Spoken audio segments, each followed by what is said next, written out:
저희가 새로운 컨텐츠로 저희가 좋아하는 책들을 소개해 보려고 합니다.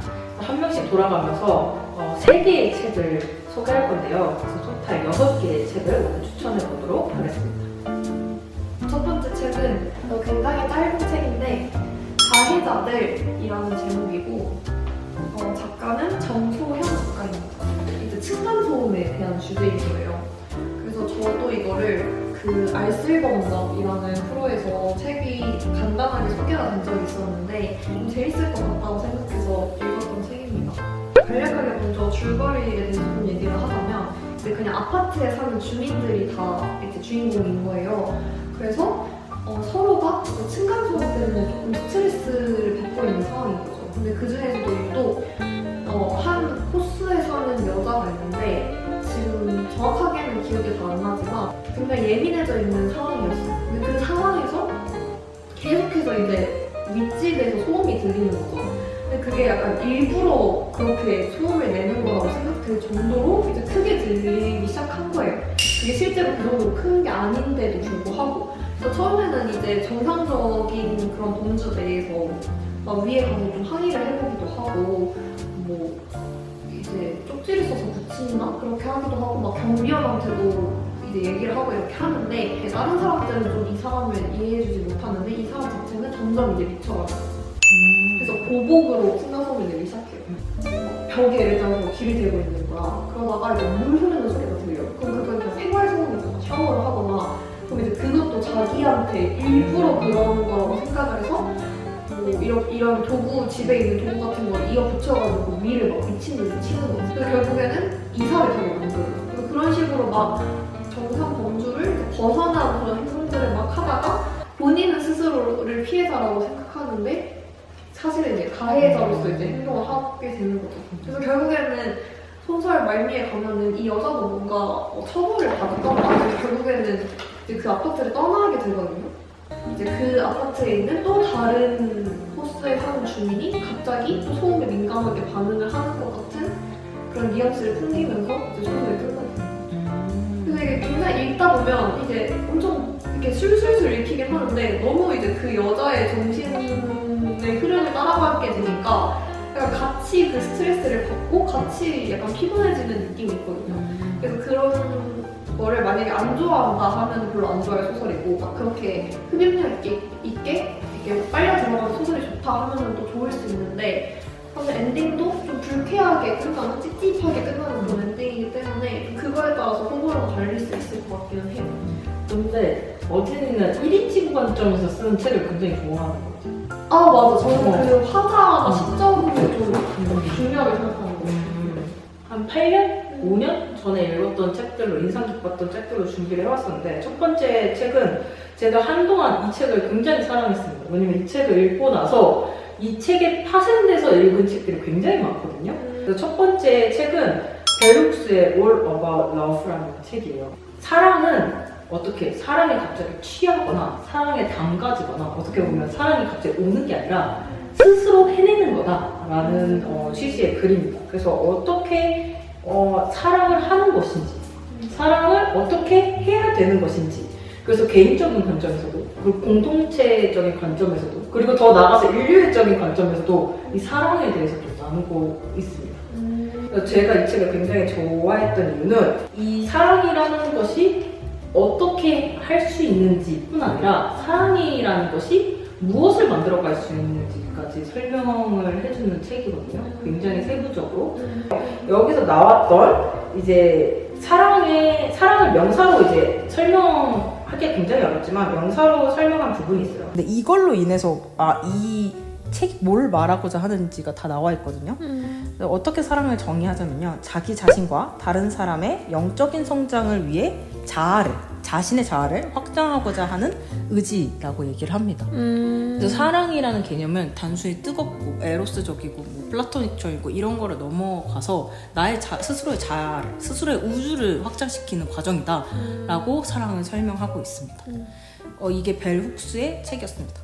근데 여기서 말하는 정의가 언니가 봤을 때 굉장히 정확한 사랑에 대한 정의? 그쵸. 이상적인 제가 사랑에 대한 이상적으로 생각하는 사랑의 정의였죠. 왜냐면 저는 남녀간의 사랑이라는 정의보다 사랑은 더 큰 범위가 있다고 항상 말했잖아요. 그 모든 기원이 이 책에서 나온 겁니다. 근데 사랑은 다 이제 노력이다라고 어느 정도 얘기를 하는 거고. 그쵸. 노력이고. 확장을 한다는 건 어느 정도 자기가 좀 자아 찢어야 확장하고, 되는 그런 부분이 고통스럽고 있는 거고. 하기 때문에 단순히 내가 받아야 되고 내가 이 사람으로 인해서 충족해야 되고 이런 것을 사랑으로 정의한다면 조금 더 크리스천적인 사랑을 얘기를 하고 있죠.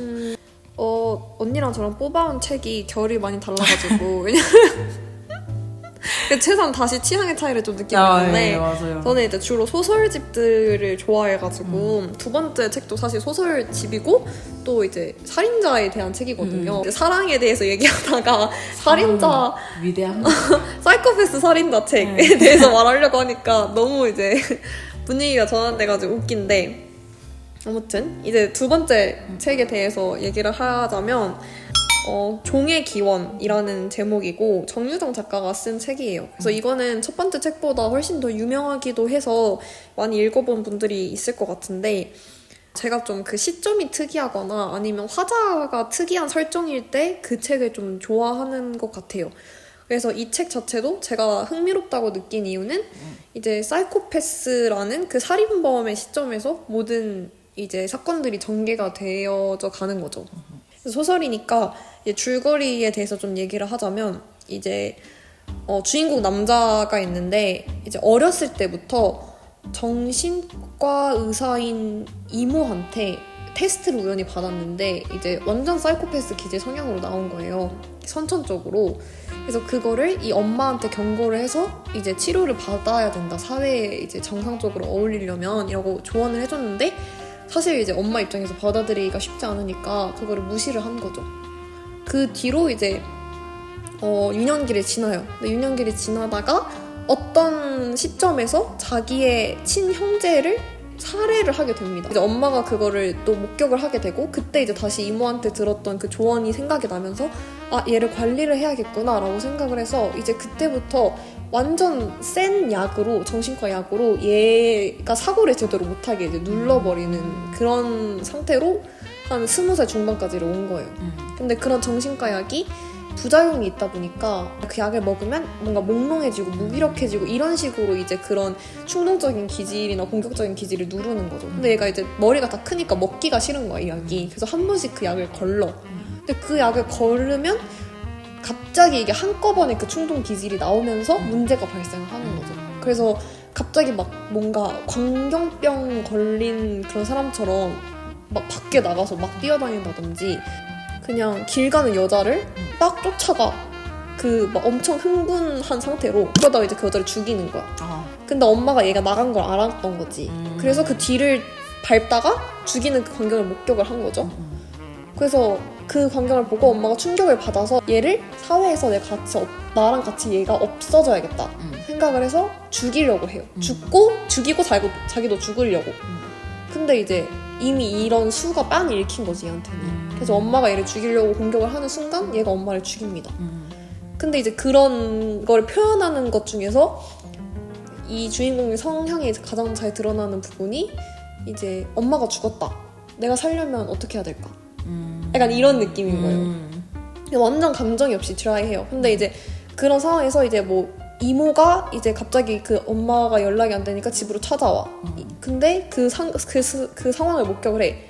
그래서 이모까지 죽여. 그리고 또 얘의 입양된 다른 형제가 있어. 유일하게 얘를 끝까지 믿고 얘를 막 친구처럼 또는 형제처럼 대해주는. 그래서 걔도 찾아와. 이 모든 걸 목격해. 그래서 여기서 그만하고 자수를 하러 가자. 엄청 설득을 해가지고 얘를 같이 차에 태우는데 이 주인공은 다른 생각이 있었던 거죠. 탈 때부터. 경찰서 내가 갈게. 그럼 자수할게 라고 순순히 따라가는 척 하면서 도로변에서 악셀을 밟아가지고 차를 바다에 빠뜨려버려요. 근데 자기는 수영할 수 있었던 거야. 얘는 몰래 빠져나오는데 운전을 하던 그 형제는 또 죽게 돼요. 근데 어떻게 이제 소설적 그런 설정이긴 하지만 모든 정황 증거랑 그런 게 맞아 떨어지면서 죽은 애가 살인범이었던 걸로. 그래서 그거에 충격을 스스로 감당하지 못하고 자살을 한 걸로 이제 그렇게 결론이 나온 거죠. 그래서 얘는 완전 프리한 애가 돼버린 거예요. 와우. 그 소설의 후반부 말미에는 이제 은둔 생활을 하면서 이 주인공이 딱 살인 충동을 느낄 때마다 하는 표현이 있거든요. 피냄새가 난다고? 근데 또 그런 표현을 하면서 소설이 끝나게 됩니다. 그래서 어디선가 또 피냄새가 난다. 이렇게. 흥미롭네요. 그쵸? 그래서 이제 짜릿하잖아요? 그래서 저는 약간 이런 걸 좋아하는 것 같아요. 약간 설정이 특이해가지고 막 이렇게 따라가게 되는. 그리고 좀 사람의 심리 묘사가 구체적으로 잘 돼 있는 거를 좋아하고 그 인물이 안에서 자기 감정이 어떤지 자기가 보는 그 관점이 어떤지에 따라서 이렇게 서술하는 게 재밌는 것 같아요. 좀 비슷한 책 중에 아몬드라는 책 있잖아요. 그래서 그것도 주인공이 감정을 느끼지 못하는 상황인데 그 시점으로 쓰이잖아요. 근데 그거의 이제 사이코패스 버전인 거죠. 그래서 이거를 저는 정유정 작가 책 중에서 처음으로 읽었던 책이거든요. 그래서 이걸 읽고 다른 거를 다 훑었어요.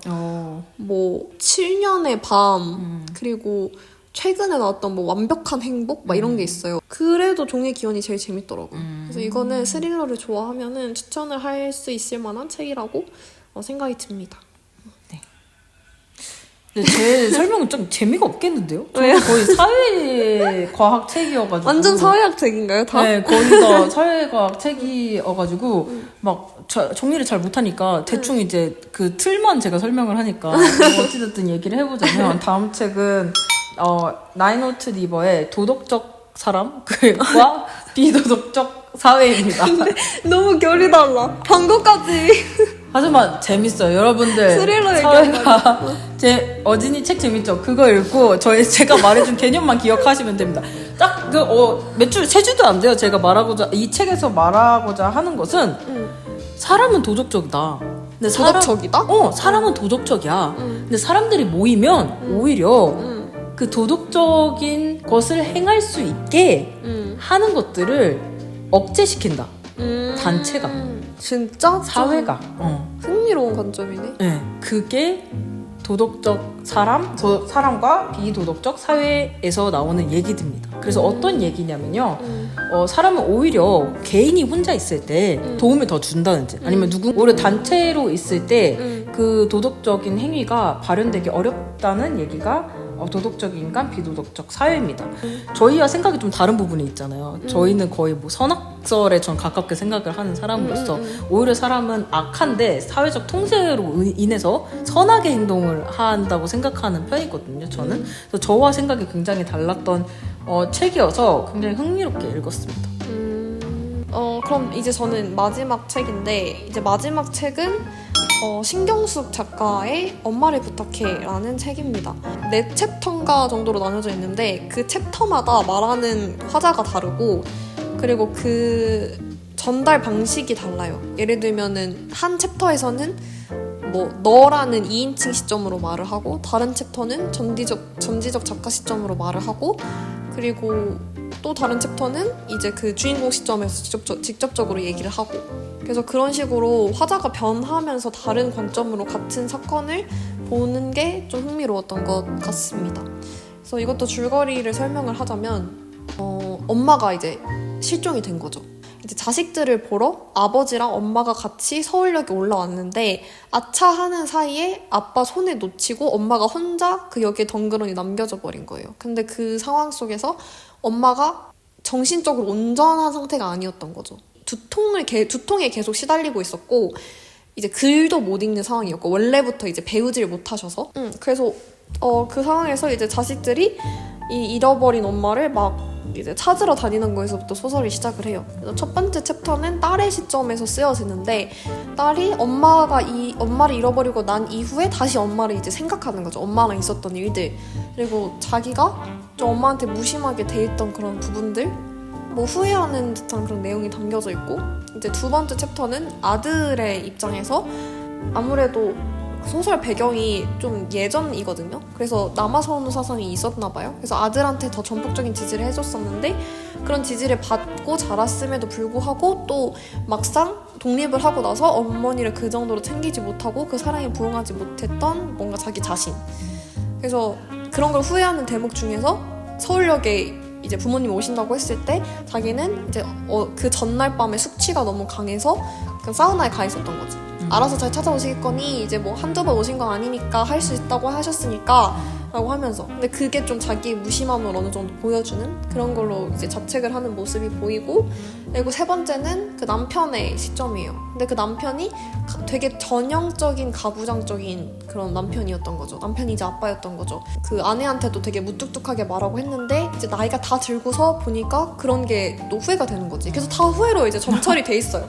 마지막 챕터에 가면 이제 엄마의 시점이에요. 근데 엄마의 시점인데 이게 약간 뭔가 영혼과 육체의 경계가 모호한? 그러니까 엄마가 약간 스스로를 이게 정확한지 모르겠는데 새라고 생각하나? 그래서 이제 그런 그 영혼의 시점에서 자기 인생을 돌아보면서 이제 그렇게 얘기를 하는 거죠. 자기가 좀 엄마로서 느꼈던 뭔가 외로움, 힘듦 이런 것들을 돌아보고 이제 마지막에 뭔가 죽는 것 같이 암시가 되면서 이제 끝나게 돼요. 이 책은 제가 보면서 항상 뭔가 울컥해가지고 좀 눈물이 나는 그런 책인데 막 그런 거 있잖아요. 그 전형적인 엄마의 모습이라는 걸 생각했을 때 막 자식들이 필요 없다라고 하는데도 굳이 바리바리 다 반찬 싸오고 막 김치 담가서 막 주고 그리고 예시로서 하나 나오는 게 뭐 아들이 예를 들어서 뭐 졸업증명서가 필요했어. 취직을 했는데 근데 그거를 이제 고향에다가 전화를 해가지고 나중에 올라오실 때 졸업증명서 누구한테 부탁해가지고 가져다 달라고 했는데 그거를 듣게 된 엄마가 너무 당장 이거를 가져다 줘야 되겠다는 생각에 겨우 한겨울인데 뭐 슬리퍼만 신고 자기가 서울 혼자 가본 적도 없는데 이제 그 졸업증명서 가지고 막 아들 찾아가야 된다고 하면서 어찌어찌 해가지고 아들 앞까지 나타난 거지. 그러니까 막 이런 막 엄청 절대적인 사랑? 근데 그 사랑의 방법이 좀 서툰? 그런 가족의 모습이 나와 있고 각자가 다 서로를 사랑한다고 말을 하긴 하는데 뭐 엄마가 줬던 사랑도 자식들이 부모님한테 줬던 사랑도 남편이 아내한테 줬던 사랑도 다 완전한 사랑이 아니니까 자기만의 방법이고 또 때로는 그런 시기가 좀 늦기도 하고 하니까 다 서투른 거죠.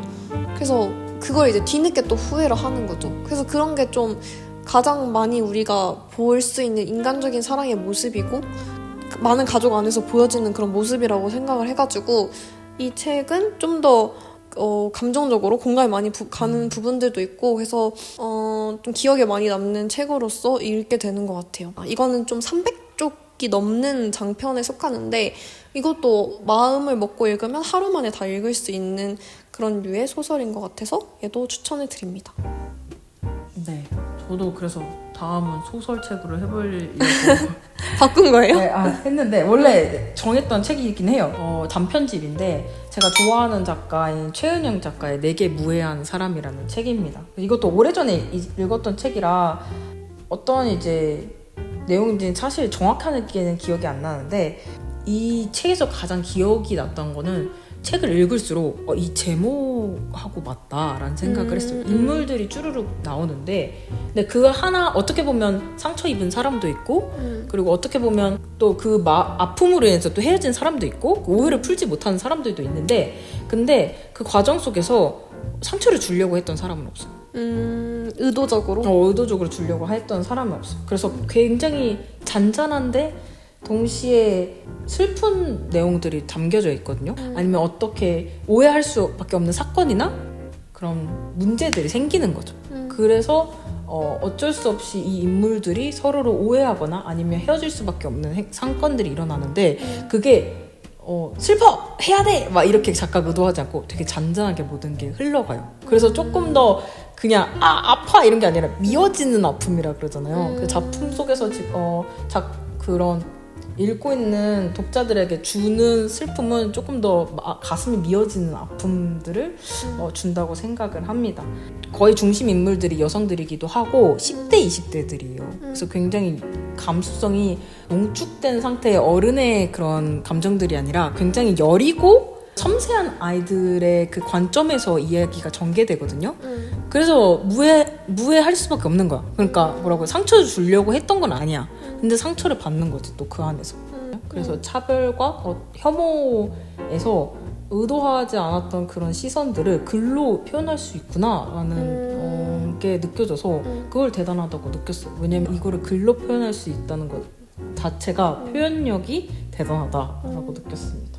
네, 오늘 처음으로 책 추천을 한번 해봤는데 언니랑 저랑 추천하는 책이 너무 다른 것도 웃기고 그리고 서로 이제 취향이 굉장히 분명해서 오히려 취향이 뚜렷한 책들이니까 또 이런 류의 책을 좋아한다면 한 번쯤 읽어봐도 좋을 것 같은 책들인 것 같아요. 다음에는 어떤 뭐라고 해야 돼요? 그 카테고리를 잡고 해봐도 재밌을 것 같네요. 같은 분야에서 어떤 책을 서로 좋아했는지. 좋은 책도 추천하는 거 좋고 약간 기대와 달랐던 책? 그러니까 되게 재밌어 보여서 샀는데 내 취향은 아니었던 거 이런 것도 얘기해보면 좋을 것 같아요. 다음 시간에 얘기를 해보는 걸로 하겠습니다. 오늘은 여기까지. 안녕.